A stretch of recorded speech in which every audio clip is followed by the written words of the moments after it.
Inside Goulburn's execution process, what happens to death row inmates? There is a moment, just before a prison fully settles for the night, when the noise fades but sleep has not yet arrived. Keys stop clinking. Boots stop moving. The building exhales. And in that silence, something heavier takes over. For decades, rumors have followed this place. Stories passed between inmates. Whispers traded between guards. Claims that certain wings were different. That some men were not just serving time, but waiting for something final. Waiting not for release. Waiting for an ending. What most people believe about Goulburn is wrong. But what actually happened here is more unsettling than myth. To understand what execution means in the context of Goulburn, we have to begin by confronting a difficult truth. Australia no longer carries out executions. New South Wales abolished the death penalty decades ago. There is no modern execution chamber here. No gallows waiting in the dark. No official death row. And yet, men sentenced to die once passed through this system. Men who woke every day believing their lives had already ended on paper. So what actually happened to them? And what does it do to a human being to live under a sentence that says you're already dead? That answer begins long before Goulburn. In New South Wales, death sentences were real. Courts imposed them. Judges pronounced them. The paperwork was stamped and filed. But executions did not happen immediately. Weeks passed, sometimes months, sometimes years. During that time, condemned inmates were moved through a quiet, procedural limbo, shifted between facilities, monitored differently, separated subtly from the general prison population. Not always labeled as death row, but treated as if they were. Goulburn played a critical role in that process, not as the place of execution, but as a place of containment. Goulburn Correctional Centre has long been one of the most controlled environments in the state. High-security wings, strict routines, limited movement. For inmates under sentence of death, or later, life imprisonment after commutation, this place functioned as a psychological holding zone. Every day followed a rigid pattern. Wake-up was early and unceremonious. Lights on. Doors open just long enough for counts. No conversation. No acknowledgement beyond confirmation of presence. You existed because the system needed to confirm that you still did. Condemned inmates were not treated with overt cruelty. That would have been too obvious. Instead, the punishment was structural. Limited association. Restricted movement. Constant observation. You were never told what was coming next. And that uncertainty was deliberate. Because once a death sentence was handed down, control no longer came from violence. It came from time. Inmates under sentence learned quickly that survival depended on rules that were never written down. Do not ask questions. Do not show emotion. Do not draw attention. Guards did not threaten execution. They didn't need to. The silence did the work for them. Every routine became a reminder that your future was no longer yours. Meals arrived at fixed times, often eaten alone. Recreation, when permitted, was separated or closely monitored. Medical checks were frequent, not for comfort, but to ensure readiness. Because a body had to remain functional, even if the mind was collapsing. What made this process especially cruel was that many inmates believed execution was inevitable. They did not know if their sentence would be carried out. They did not know if appeals would succeed. They did not know if political decisions would intervene. All they knew was that tomorrow looked exactly like today, and today already felt like a funeral that never ended.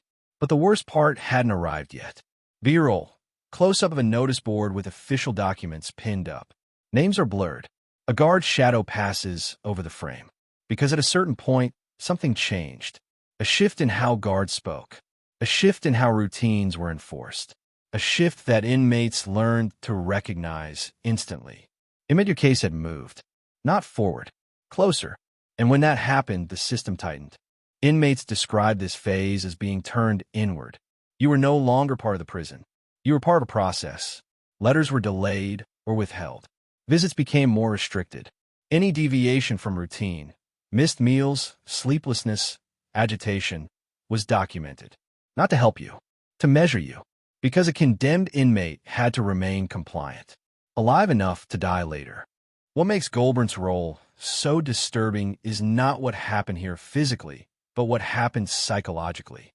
This was a place where men learned to live as if their lives were already over, where time did not move forward. It simply repeated. And just when they believed they had adjusted, something else arrived. A notification, a decision, a transfer order. And for some, it meant they would never leave this system at all, just enter a different kind of prison, one without a scheduled end. Because when New South Wales abolished the death penalty, the sentence did not become freedom. It became life. And that transition, what it did to inmates, how they reacted, and why some never mentally survived it, is where this story turns darker. What happens when a man who has prepared himself to die is suddenly told he must live? What kind of prison exists after death row, when execution is removed but the damage remains? And why did some inmates say that commutation felt like another form of punishment? That is what comes next. And what happens after that is even harder to look at. The day the death sentence was lifted did not arrive with relief. There was no announcement over loudspeakers, no moment of celebration, no acknowledgement that something historic had just happened. In most cases, the news came quietly. A guard stopped outside a cell. A name was called. A document was handed through the slot. Sometimes, nothing was said at all, just a line on paper. Your sentence has been commuted. For men who had spent years preparing themselves to die, those words did not mean freedom. They meant confusion. By the time capital punishment was abolished in New South Wales, the system had already done its work. The men who had once been sentenced to death had learned how to live without imagining a future. They had structured their minds around an ending that never arrived. Now, they were being told that the ending was gone, replaced with something else. Life imprisonment. Not a number, not a date, just a word that stretched forever. Inside Goulburn, the shift was procedural, but the impact was devastating. Inmates who were once separated under death sentence protocols were reclassified. Some were transferred. Others remained where they were, now expected to reintegrate into a prison population they no longer understood. They were no longer condemned, but they were not ordinary inmates either. They carried a reputation that preceded them. In prison, status is everything. And men who had once been sentenced to die occupied a strange position in the hierarchy. Some were feared, some were avoided, some were quietly respected, but none were normal. They had lived under rules others had never experienced. They had learned silence as a survival tool. They had learned to suppress instinct, emotion, even curiosity. Those skills did not disappear just because the sentence changed. They became habits. For many, reintegration was harder than death row had been, because death row was simple. You waited. You followed instructions. You endured. Life imprisonment demanded something different. It demanded adaptation, and not everyone could do that. Some inmates reacted with anger. The removal of execution felt like betrayal, an interruption of a process they had already accepted. They had made peace with dying. Now they were being forced to live with the consequences of crimes that would never be erased. Because from the institution's perspective, these men were no longer special cases. They were assets to be managed. Life sentences meant decades of containment, decades of routines, decades of preventing incidents that could disrupt order. And Goulburn was built for order. It was not built for healing. B-roll, wide shot of Goulburn's interior cell block. The geometry is rigid, symmetrical, unforgiving. Daily routines tightened again. Movement schedules were fixed. Association was controlled. Any sign of instability triggered reviews, restrictions, or transfers to more controlled units. Mental health support existed, but within limits. Talking too much could mark you as unstable. Talking too little could mark you as withdrawn. Either way, the file grew thicker. Some inmates adapted by disappearing into routine. Wake up. Eat. Exercise when allowed. Sleep. Days blurred into years. Others resisted internally, clinging to rituals that gave them identity, reading the same books repeatedly, counting steps, memorizing routines. These were not hobbies. They were anchors. Because without structure of their own, the structure of the prison became total. But the most dangerous period came later. Not during sentencing, not during commutation, but years afterward, when the realization settled in that this was permanent, that there would be no dramatic ending, no final moment, no release through death, just an endless continuation. This is where the system's quiet cruelty reveals itself. Execution, for all its horror, has a finality. Life imprisonment does not. It erodes slowly. And for men who had already lived with death hanging over them, that erosion cut deeper. Some began self-destructive behaviors, not dramatic, not violent, but subtle. Refusing medical care, ignoring hygiene, withdrawing completely. Others lashed out, not because they wanted to die, but because they wanted to feel something change. Goulburn responded the way it always had, with procedure. Isolation units were used sparingly, but decisively. Observation increased. Privileges were removed. The goal was stability, not understanding, because understanding was not part of the mandate. Over time, stories circulated inside the prison. Men who had survived death row but did not survive life. Not through execution, through exhaustion, through quiet surrender, through a kind of psychological fading that left the body intact but the person gone. These were not suicides in the dramatic sense. They were disappearances. What makes this chapter of Goulburn's history so unsettling is that it exposes a question the system never answers. Is removing death enough? Or does a sentence that offers no possibility of return simply replace one form of execution with another? Because as time passed, it became clear that abolishing the death penalty did not undo the damage already done. It only changed its shape. And for the men who lived through both sentences, death, then life, the transition left scars that no policy could erase. But the story does not end inside Goulburn. Because what happened here influenced how the entire state began to think about punishment, containment, and control. New policies emerged. New classifications. New ways of isolating inmates without calling it death row. And those changes would affect far more people than the men originally sentenced to die. That evolution and how it quietly reshaped modern high-security imprisonment is where this story leads next. Because what replaced death row may be less visible, but in many ways, it is just as final. When the death penalty was abolished, the state did not announce a replacement. There was no public explanation of how the system would manage inmates once marked for permanent removal from society. No admission that certain control mechanisms had been built specifically for men who were expected to die. Instead, the language changed. Death row disappeared from official documents, but its logic did not. B-roll, close-up of a classification form on a clipboard. Sections are highlighted, names blurred. Inside Goulburn and other high-security facilities, a new category quietly expanded. Inmates deemed permanently dangerous. Inmates considered non-releasable. Inmates requiring intensive management. These labels sounded administrative, but in practice, they recreated many of the same conditions that once defined death row. Restricted association, severe movement control, long-term isolation justified as safety. The execution was gone. The waiting remained. Inside Goulburn and other high-security facilities, a new category quietly expanded. Inmates deemed permanently dangerous. Inmates considered non-releasable. Inmates requiring intensive management. These labels sounded administrative, but in practice, they recreated many of the same conditions that once defined death row. Restricted association, severe movement control, long-term isolation justified as safety. The execution was gone. The waiting remained. For inmates, the difference was psychological but devastating. Under a death sentence, there had at least been an endpoint, however terrifying. Under modern high-security confinement, time became indefinite. You were not waiting to die. You were waiting for nothing.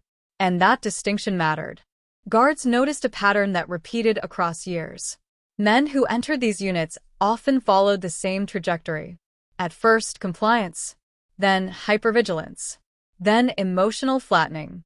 Eventually, disengagement. Not rebellion. Disappearance. They stopped filing complaints. Stopped requesting programs. Stopped asking questions. The system interpreted this as stability, but it wasn't. It was resignation. Inside Goulburn, older officers recognized the signs. They had seen it before, decades earlier, when men waited under death sentences that were never spoken aloud. The same posture, the same silence, the same slow erosion of identity. What had changed was the justification. Now it was called risk management. Modern confinement relied heavily on observation. Cameras replaced constant physical presence. Reports replaced conversation. Psychological assessments replaced human judgment. Everything was documented. Nothing was explained. And for inmates, that created a new form of fear. Not of death, but of becoming permanently invisible. Because when punishment becomes endless, hope becomes dangerous. Men learn not to expect change, not to plan, not to imagine outcomes. Some stopped marking time altogether. Days lost their meaning. Years passed unnoticed. This is the legacy of death row inside a system that claims it no longer exists. A mindset built around containment rather than correction. Around endurance rather than rehabilitation. And Goulburn, with its history, became a quiet testing ground for this philosophy. Publicly, the prison system emphasized reform, education programs, behavioral incentives, gradual reintegration. But those pathways were not designed for everyone. Some inmates were never expected to change. They were expected to remain. And for them, the conditions resembled a sentence that never ended. The contradiction was never addressed, because acknowledging it would mean admitting that the abolition of execution did not eliminate the concept of permanent punishment. It simply removed its final act. What replaced it was quieter, slower, and far easier to ignore. But silence has consequences. As years passed, the psychological toll became impossible to hide. Mental health crises increased among long-term high-security inmates. Self-harm incidents rose, not dramatic, but repetitive. Requests for transfer multiplied. And yet, movement remained rare. Because where do you move someone whose sentence has no end? Inside the prison, a phrase began circulating. Not official. Not written down. You don't get out of this wing. It didn't mean physical escape. It meant mental return. Once you crossed into this level of confinement, you rarely came back the same. Some officers struggled with this reality. They had joined the service believing in order, not erosion. Control, not quiet destruction. Others adapted. They learned not to look too closely. Because looking closely raised questions the system could not answer. The truth is uncomfortable. Abolishing execution removed the spectacle of death, but not the structures built to support it. Those structures remain embedded in modern incarceration, hidden behind neutral language, justified by safety, and experienced daily by the men who live inside them. This brings us to the final question. If death row still exists in practice, without the execution, what does justice actually look like? And what happens to a society that replaces visible punishment with invisible, permanent confinement? Because the final stage of this story does not belong to the past. It is unfolding right now, and its consequences extend far beyond Goulburn. By the time an inmate reaches this stage, the sentence is no longer something written on paper. It lives in the body. Men who entered Goulburn in their 20s began to age faster than time would suggest. Their posture changed. Their voices softened. Their sense of urgency disappeared. This wasn't surrender in the dramatic sense. It was attrition. Years of indefinite confinement produced a very specific kind of damage, one that psychologists inside the system struggled to name. These men were not actively suicidal. They were not violent. They were not disruptive. They were present, compliant, and hollow. And that made them easy to overlook. What happens when a human being is denied any meaningful sense of progression? No parole dates. No milestones. No countdown. Just time, unfolding endlessly. For many, the mind adapts by shrinking. Ambition disappears first. Then imagination. Eventually, memory begins to blur. Past and future lose distinction. Everything becomes now. Some inmates described a strange phenomenon. They no longer remembered what freedom felt like, not emotionally, not physically. Even when recalling life outside, it felt like someone else's memory, as if they were reading a story about a person who no longer existed. Family visits, when they happened, became increasingly painful. Loved ones aged. Children grew up. Parents grew frail. The inmate remained in the same space. The imbalance became unbearable. Some men eventually asked for visits to stop, not because they didn't care, but because seeing the world move on without them made the confinement heavier. The system recorded this as withdrawal. It did not record grief. Because grief is difficult to quantify. Mental health units attempted interventions, counseling sessions, medication, structured activities. But these measures were built for crisis, not permanence. They assumed improvement was possible. For inmates sentenced to forever, improvement wasn't the issue. Endurance was. Over time, a quiet pattern emerged. Men who had survived the psychological stress of death row were often less equipped to survive life imprisonment. Death had given them something life did not. An end. When that end was taken away, it left behind an open wound. Some inmates began marking time in unusual ways. Not days or years, but events. The arrival of a new guard. A repainting of a corridor. A change in meal rotation. These became landmarks. Because without them, time dissolved. Others clung to rigid routines of their own making. Waking at the same second each day. Walking the same number of steps. Eating food in a precise order. These rituals were not signs of obsession. They were defenses against a system that offered no structure of meaning beyond containment.